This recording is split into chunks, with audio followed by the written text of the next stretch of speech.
Shalom. First and foremost, I want to give all praises, honor, and glory to Yahweh, Bahasham, Yahushai, Bahasham, Rachak Wadash. Double honors to the elders and the apostles of Great Millstone, and peace and blessings to the elect. And this lesson is going to be centered around something I was meditating on, related to why it is that certain transgressions, right, of the law are so widely accepted, right, and almost like it's made normal in the world today. And in fact, some of the most common transgressions that you see outside of, ones just done out of ignorance. And I mean, when I say common, I mean transgressions that even if people knew that it was a transgression, they would still do it anyway. And a lot of those are tied to pleasure, right? And that's why the scriptures say, the scriptures deal with discipline, right? Disciplining yourself. The Apostle Paul even mentioned that, about being disciplined. But let me see if I can find the precept. Yeah. Here in Jeremiah 17:9, it reads the heart, which goes back to the Hebrew word lab, which is dealing with your mind, right? Your thoughts, your desires. Okay, it's deceitful above all things and desperately wicked. And that word desperately is not to be overlooked. When somebody is desperate, they're not just doing something, just for the sake of it, right? They're doing something like their life depends on it, like they need it. Okay, let's look up here. Definition of the word desperate. It says, desperate describes a state of having lost all hope or experiencing a dire, urgent need that often drives someone to take reckless, extreme, or impulsive action.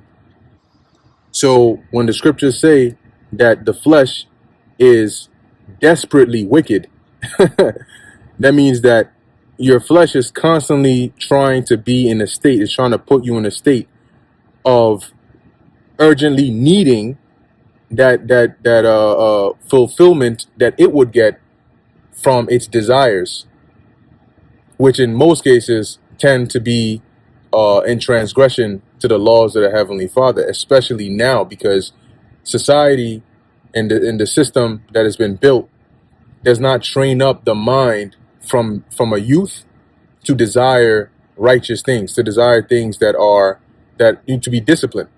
Okay, society trains you to just give in to desire. So the mind, or the flesh at least, is it feeds into that.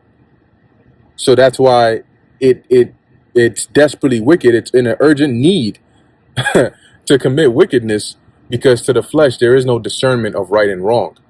The flesh is just what feels good and what doesn't, right? And it says that often drives someone to take reckless, that's the transgression, extreme or impulsive actions without thinking. And then you go ahead and transgress. And the thing about it is, these actions are, they put you in a state. It's a state that your mind goes into, where it's not just one action alone. Sometimes it's a series of actions in order to accomplish a certain desire of the flesh. And once that's done, then it's considered the action is over. Okay, because you've transgressed. And as it reads, continuing in Jeremiah 17 and 9, it says, who can know it? Right? So the heart is deceitful above all things and desperately wicked. Who can know it? And this is why we discipline ourselves and we train up our minds through the Spirit of the Lord to be able to put the flesh under subjection. Your mind, your spirit, is supposed to be the anchor to the boat of your flesh, which, with the desires of this world, which are likened onto, turbulent waters, it'll take that boat anywhere, right? If you follow the desires of this world and the influence of it, it'll lead you to a complete state of impiety, okay, of unholiness, of ungodliness. So right now we have to constantly check ourselves to make sure that, hey, you're not tripping, right? Constantly check what you eat, where your mind is at, all of these things, because society does not teach you that. right? It does not instill that in you. And that's something that I was thinking about late, like not even just lately, but as time goes on, the more and more people you speak to, the less and less of the fear of the Lord you get from them, right? In their speech, in their actions, and especially in their reasoning, in their thought process. A lot of people, it's almost like they're oblivious to that fact, right? Of the fear of the Lord. They just do things, and some of them, some of them would wonder, why don't you partake in these activities with us, right? Or why are you so like gun ho, like you're so stern on certain things. You don't even entertain certain things, but to them it's normal. To them it's like it's not a big deal. It's really just it's a way of life, and they don't understand. And when you however you phrase it, whatever route you go with, and you explain it, they don't get it. They think, oh wow, that's crazy, that they could never do that. They don't understand. And that's because the fear of Yahweh Bahasham Yahushai is not in this place. It's in the elect who are in this place, but the fear of the Lord is not in this place. This society and this world does not carry the fear of the Lord. Okay?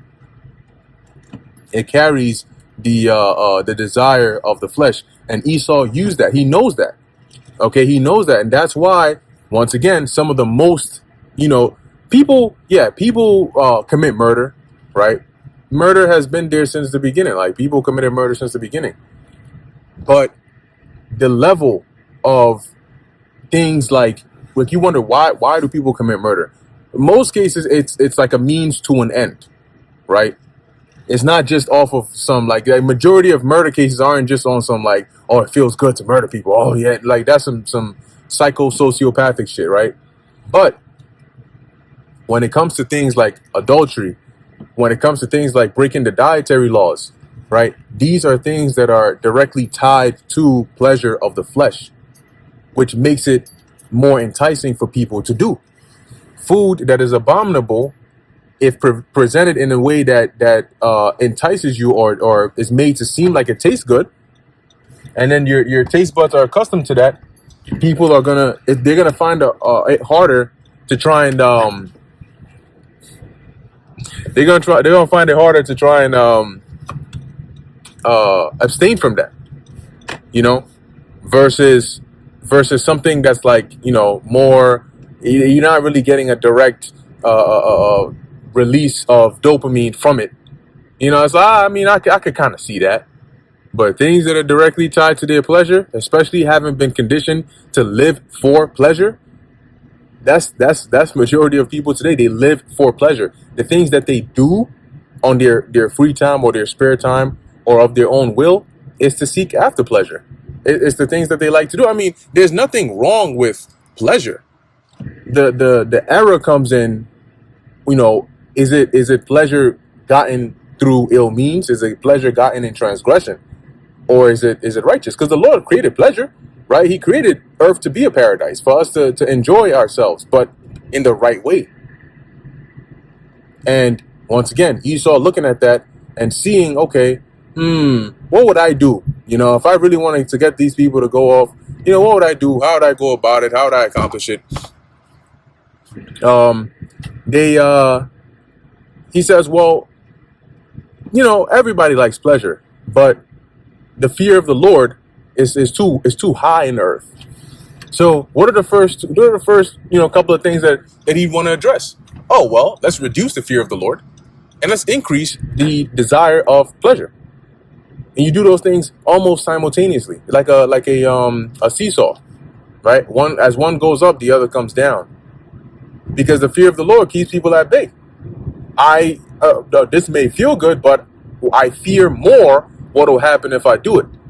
If I think that's in Ecclesiastes 8:11, because sentence against an evil work is not executed speedily. Therefore, the heart of the sons of men is fully set in them to do evil. Roughly paraphrasing. So, if the second people transgressed, they were put to death on the spot, they would think twice, 3 times. Matter of fact, they might just think once and realize, nope, I'm not doing that. because that's it. Look. Do you know why there's not a flood of people just running and jumping off of buildings, or people just running into roads with cars passing through on the highway? You know why? Because people know that if they do that, that they're gonna die, right? Or they're gonna end up in a bad case, right? People don't just go around, pick up guns and shoot themselves in mass numbers just because. No, why? Because they know that something bad is gonna happen instantly. You run into oncoming traffic, and there's a freaking 18-wheeler coming your way. What do you think is gonna happen, right? You know what's gonna happen instantly. If you jump into a zoo or a lion's den and there's multiple lions in there, even if there was just one, you know what's gonna happen. So you're not gonna do that, right? Because you know instantly what's gonna happen to you. But that's not the case with this society in terms of keeping the laws of the Heavenly Father. Because sometimes the judgment doesn't go out instantly. So in their minds, they don't have the fear of instant judgment, which allows them to say, oh, well, maybe there actually is no judgment. Because if there was, how come nothing happened to me? They don't consider nothing happened to you yet. They just say, oh, how come nothing happened to me? I'm all right. I'm good. I'm be good. So by introducing or, making people so addicted to pleasure in the world, while at the same time using things like pseudoscience and coming up with different theories and philosophies to numb people's fear of the Lord, you sort of create this society that is the inverse of what it used to be, right? Where incontinency was controlled through fear. But now, with the lack of fear, incontinency, pleasure seeking, all of those things are skyrocketing. And now, if people desire pleasure and they're not worried about consequences, then you have cases where it's like, oh, what's the difference between a married woman and an unmarried woman? They're both women, and they both have what this wicked nigga wants. So in his mind, oh, he just sees a woman. The whole concept of whether she's married, that doesn't change anything for him, right? Oh, what's the difference between pork and beef? They're both meat. If I go get turkey bacon versus pork bacon or beef bacon, it's all bacon to them. That's what Esau has done, and that's why when you're able to discipline yourself, your body, the flesh that seeks pleasure so much, when you're able to put that under subjection and discipline it, it becomes easier to, lock in more into your spirit, because you're not trying to constantly give in to the flesh. It's like, trying to pay attention on this road with these psychotic drivers out here. Anyway, so going back to Jeremiah 17:9, you can see that. You can see that when something is, as it says, desperately wicked, and this is sort of like, once again, it's like when you put a boat on the ocean and it just drifts by itself. Even if you grabbed it and put it back at the starting point, eventually it's going to drift again on its own. So it's going to constantly keep doing that. That's why you have anchors, right? That's the point. So you stop it from going astray, right? When you have a sheep pen or sheepfold, why do you do that? Because it's a place where you gather your sheep and keep them in one place so they don't go astray. Because if you just left them, what do you think is going to happen? They're going to go astray. So that is what the truth is like. It's supposed to be what guards us, what stops us from going astray. And that's why it's so important, because if you're not disciplined, that's like the sheep saying, okay, the sheepfold or the pen is there, but I'm not going to go in it. I'm going to go do my own thing. And then you're going to go do your own thing. And as you're doing your own thing, there's a lion or a wolf out there also doing his own thing. And his own thing happens to be finding you and tearing your ass up. And that's how the judgment goes. So it's a very dangerous thing, especially in the world today where the fear of the Lord is almost non-existent. It's rare. It's like finding somebody who didn't take the jump shot. It's almost rare nowadays to find somebody who didn't take even just at least one of the jump shot. And that's why the scriptures refer to the elect as a remnant, a small amount, a small remnant, because majority of everybody else is either not thinking about the Lord or just doesn't care at all. They find it strange actually that we live so disciplined, but they don't understand why. Like, for what? Why do that? What do you gain from it? Almost in a similar energy to Job's wife, right? Why don't you're going through all this, you're suffering all this, and you claim you haven't done anything wrong, so why don't you just curse your God and die?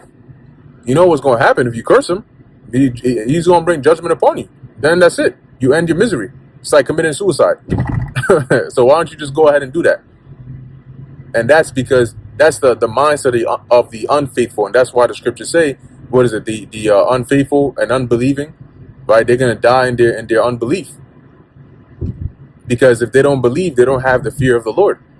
And if they don't have the fear of the Lord, they're not going to move according to the will of the Lord. I mean, in the sense of trying to do right by the Lord. And that's a recipe for death and destruction. Absolutely. And that is what's running rampant in society today. So it's hard to even have conversations with people. I mean, it's interesting nonetheless, but it's very rare that you find people that actually, apply common sense. And then maybe you do find people that apply common sense, but they don't apply righteousness. So to find like a combination of it, and that's why the Lord sent out the truth, because it gathers, right? It's gathering, drawing in those that fit that category or that criteria, all right, of having the qualities the Lord is looking for. And that's also a reason why we ought to that's the spirit. I'm looking at a truck, it says we deliver. So that's a spirit. Anyway, while we ought to cherish the ministry, definitely the Lord and the brotherhood, because as time goes on, there are fewer and fewer people that are in like mind as us.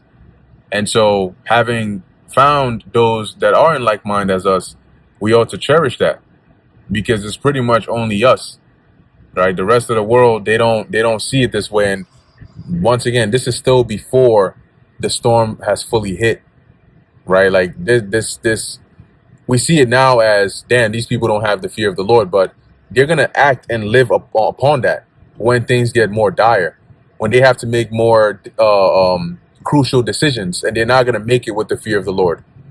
So that means they're going to do things that are wicked. They're going to do things that are without, a righteous justification, because they don't need, in their minds, righteous justification. They never did. So why would they start now? But those that fear the Lord are gonna think upon that and move accordingly. And that's why it's important to surround yourself, with those that are like-minded, because those that are in the world, they don't have that same energy. All right, it's not just the things they say, but it's also the energy that they carry about them. All right, so be wary of that, and continue to maintain the integrity, the faith, in this walk, because hey, ultimately, that's all we got. So with that, I'm gonna end it here. Just wanted to say a few words on that, but it's interesting because of how noticeable it is now. It's not just something you. I think I kind of caught a glimpse of this. No, it's like literally popping out. It's like you can notice it, right off the top. Anyway, with that, Lord willing, this is edifying to the elect. In closing, I want to give all praises, honor, and glory to Yahweh, Bahasham Yahweh Shai, Bahasham Rechak Kodash. And until next time, Shalom.